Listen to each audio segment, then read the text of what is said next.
ان چیزوں کی قدر نہیں کرتے، اخباریں پڑھتے رہتے ہو، ڈیجز پڑھتے رہتے ہو، ٹی ویاں دیکھتے رہتے ہو، اس سے تم کو کیا ملے گا؟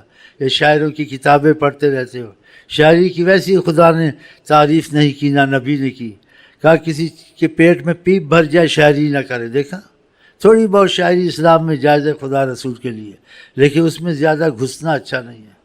نبی کریم کو خدا نے کہا شاعر نہیں بنا، شاعر اچھی چیز ہوتی تو خدا ایسا نہ کہتا نا. کہا یہ حد سے نکل جاتے ہیں، یہ کہتے ہیں کر نہیں سکتے.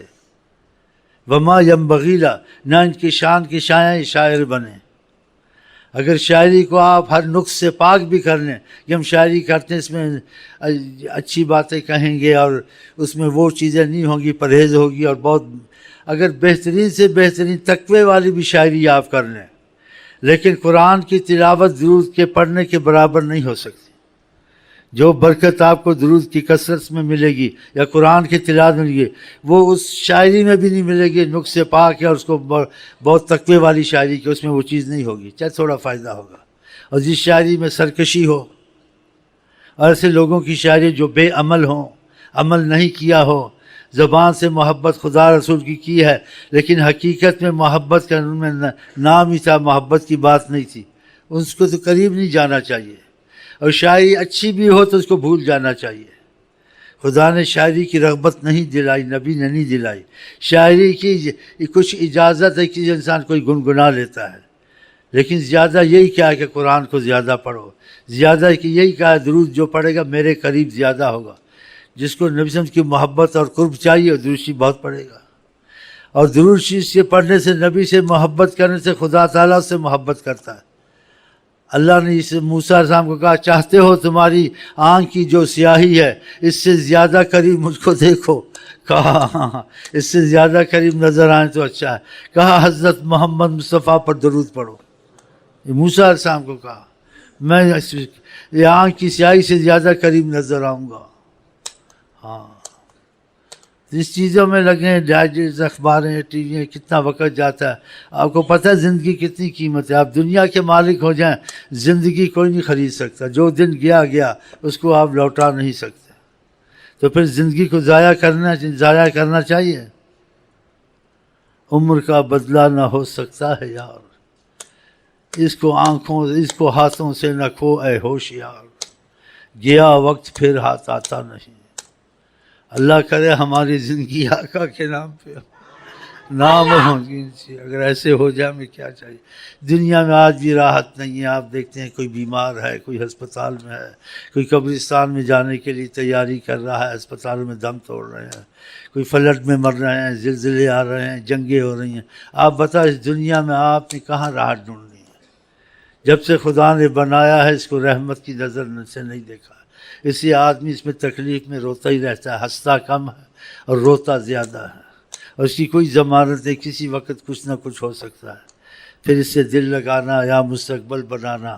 تو آقا کے طریقے سے چلو، جو مستقبل بناتے ان کا تو بنا نہیں. فرعون بھی گیا، قارون بھی گیا، شداد بھی گیا، سارے گئے. ہاں جی، ان کے وہ کیا کہتے ہیں نکل رہے ہیں آثار قدیمہ.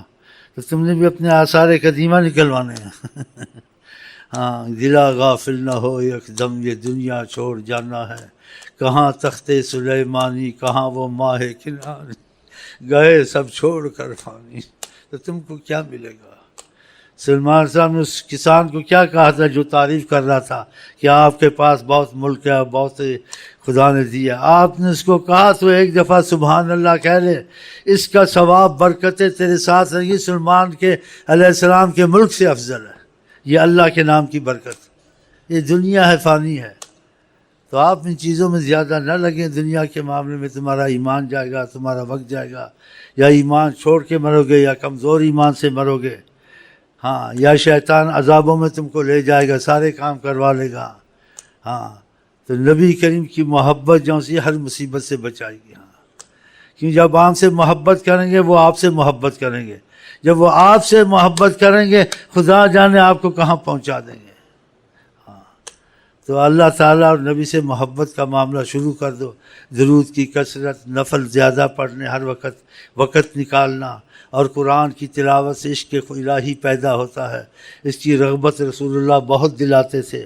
اور صحابہ دیکھ صحابی کے قل واللہ کی برکت سے اتنے فرشتے اترے کہ زمین میں جگہ نہیں تھی، تو قل شریف ہی پڑھتے رہا کہ جس کو قرآن نہیں آتا ہے، اور جس کو آتا ہے تو 5 دن میں 4 دن میں جو مضبوط ہے، جو واقعہ یہ تمنا رکھتے ہیں، تو 5-6 دن میں قرآن کے ختم کرے، پھر ختم کرے، اور زبان سے کم پڑھے، آواز سے کم پڑھے، نظروں سے اور دل سے آیتوں پہ گزرے، تھوڑی تھوڑی زبان ہلائے، تو 10-12 منٹ میں سپارہ ختم ہو جائے گا۔ طریقت میں فیض لینا ہوتا ہے، طریقت میں فیض کے علاوہ دوسری چیزیں تو ہیں، وہ عالم کہتا ہے، ہم مانتے ہیں اس کو، لیکن ہم کو فیض کی ضرورت زیادہ ہے، لفظوں کی اور قرات کی ضرورت ہے لیکن کم ہے، فیض کی ضرورت زیادہ ہے۔ جیسے کوئی کہتا ہے کام کی تو مجھے بہت طلب ہے، جو کہتا ہے کام تو کم ہوتا ہے، ایسا کام ملے کہ محنت تھوڑی ہو اور خزانے کھل جائیں، تو پھر خزانے ادھر سے ہی کھلیں گے، اللہ تعالیٰ کی محبت پیدا ہو جائے۔ اگر دوسری زیادہ پڑھو گے تو نبی کریم کی محبت کا مسئلہ دل میں ہوگا، شروع ہو جائے گا۔ قرآن شریف زیادہ پڑھو گے تو خدا کی محبت کا معاملہ شروع ہو جائے گا۔ ایک قل واللہ سے اتنا اللہ تعالیٰ نے اس پہ رحمت کی، تو محبت کی نظر سے دیکھا اتنے فرشتے اتارے نا۔ نبی کریم نے صحابہ کو رغبت دلائی، اپنا وقت دیا اور سمجھانے کے لیے کافی وقت دیا، حالانکہ وہ بات 1 منٹ میں ہو سکتی تھی، 2 منٹ میں ہو سکتی تھی، لیکن سرکار اندر گھر کے جائیں پھر نکلیں، پھر اندر جائیں پھر نکلیں۔ اتنا وقت کیوں دیا؟ کہ حرص تھی کہ یہ لگ جائیں اور ان پر رحمت اترے۔ قرآن میں حریص علیکم، یہ تمہارے لیے خیر کی بہت ہی حرص کرتے ہیں، بہت ہی تمہارے خیر خواہ ہیں، حریص علیکم۔ تو آپ نے ایک دفعہ رات کو صحابہ بیٹھے تھے، کہا تم میں سے کون 10 سپارے پڑھ کے سوئے گا؟ جب ایسے کہا تو صحابہ محبت بھی کرتے تھے، ادب بھی کرتے تھے، لیکن ان کے اوپر ذمہ داریاں، بال بچہ، گھر، یہ بھی تھا، جی روزی بھی کمانی تھی، تو وہ خاموش ہو گئے۔ 10 سپاروں میں لگ جائیں گے، رات نکل جائے گی تو صبح کام کیسے کریں گے ذمہ دار؟ تو انہوں نے ادب سے سر جھکایا، جواب نہیں دیا۔ تو آپ اندر جا کے بیٹھ گئے، کچھ بیٹھ کے پھر واپس آئے، کہا بتاؤ تم میں سے کون 10 سپارے پڑھ لے گا؟ پھر صحابہ کرام خاموش کہ ہاں کریں گے پڑھے نہیں جائیں گے، نہ کریں گے تو یہ بے ادبی ہے۔ نہیں جواب دیا، خاموشی رہے۔ پھر آپ جا کے گھر میں بیٹھ گئے۔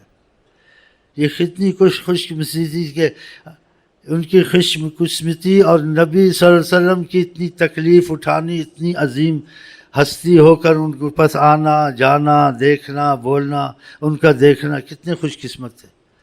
پھر گئے، پھر تیسری دفعہ پھر گھر چلے گئے، جواب نہیں۔ پھر تیسری دفعہ آئے، کہا تم میں سے ایک دفعہ قل واللہ کوئی پڑھ لے، وہ 10 سپاروں کا اس کا ہو جائے گا۔ دیکھا، ایک قل واللہ سے تمہارے 10 سپارے، 3 قل واللہ سے تم ختم قرآن ملتا ہے، تو ایسی رحمتیں دوڑتے چھوڑتے ہو، بتاؤ۔ 10 قل واللہ اگر آپ پڑھ لیں، آپ کے لیے جنت میں مکان بن جائے گا سونے چاندی کا، اور یہاں کے مکان مٹی کے، اس کے اور 100 مصیبتیں، پھر اس کو بھی چھوڑ کے مرو، کیا کرنا ہے؟ تو دنیا میں گزارے کا مسئلہ کریں۔ اگر ایمان نہیں چھوڑا جاتا، سارے عمل کرتے، ویسے ہی تم کو مفت میں آ جاتا ہے، وہ اور بات ہے، لیکن ایمان کو چھوڑنا، قرآن کو چھوڑنا، درود کو چھوڑنا، دنیا کمانی، یہ دنیا کیا کمائی، چھوڑ دی کہ ایمان بھی ساتھ ہی گیا۔